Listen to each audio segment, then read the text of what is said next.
সুপ্রিয় দর্শক মণ্ডলী, আসসালামু আলাইকুম। 5 মে রোজ সোমবার নিয়ে আসলাম আপনাদেরকে ধানের আপডেট দেওয়ার জন্য। ট্যাঙ্গামগুর বাজার, শাহজাহানপুর, বগুড়া। আজকে ট্যাঙ্গামগুরে মিনিকেট ধান এবং কাটারি ধানটা বেশি উঠেছে, খুবই বেশি উঠেছে, আমদানি অনেক বেশি। এখন বর্তমান বড় সিজন, এই কারণে আমদানিটা একটু বেশি।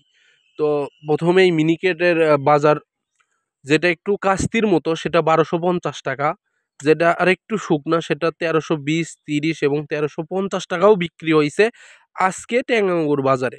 এবং সঙ্গে মিনিকেট ধানের পাশাপাশি আমাদের এই বড় সিজনে কাটারি ধানটা ওঠে। তো কাটারি ধানটার বাজার আজকে মোটামুটি ভালো, 1250 থেকে 1320, 30, যেটা একটু শুকনো এবং ভালো কোয়ালিটির সেইটা। কিন্তু যেটা কাস্তি টাইপের সেটা 1200 থেকে 1250, 60 এরকমই বিক্রি হইল আজকে ট্যাঙ্গামগুর বাজারে। পাশাপাশি দুই একজন 49 পুরাতন ধান নিয়ে আসছিল, তাদের ধানটা 1330, 20 এরকমই বিক্রি হয়েছে, 1400-র কাছাকাছি এরকমই বিক্রি হয়েছে।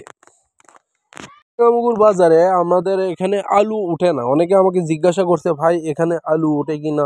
আসলে ট্যাঙ্গামগুর হাটে আলু ওঠে না, এখানে শুধু ধানটাই ওঠে। আর এই বড় সিজনের সবচেয়ে কোয়ালিটিফুল এবং ভালো চিকন ধান আমাদের এইদিকে উৎপাদন হয়, সেইটাই আমাদের মিনিকেট বা জিরাশাইল যেটা বলা হয়, এবং কাটারি, এই দুইটা ধান আমাদের এইদিকে খুব বেশি উৎপাদন হয় এবং এই দুইটার চাহিদা সর্বোচ্চ বেশি। তো অনেকে জিজ্ঞাসা করেন যে হাইব্রিড ধান, হাইব্রিড ওঠে ধান আমাদের এখানে খুবই কম, দুই একটা নিয়ে আসে, সেইগুলা ধান বিক্রয় হইল 900 থেকে 950 টাকা এর মধ্যেই। তো সুবললতা, অনেকে সুবললতা ধান নিয়ে আসছে, সেই সুবললতা ধানটাও 900 থেকে 1050 টাকা, ভালো শুকনো যেইটা সেটা 1050 টাকা পর্যন্ত সুবললতা ধান বিক্রয় হয়েছে।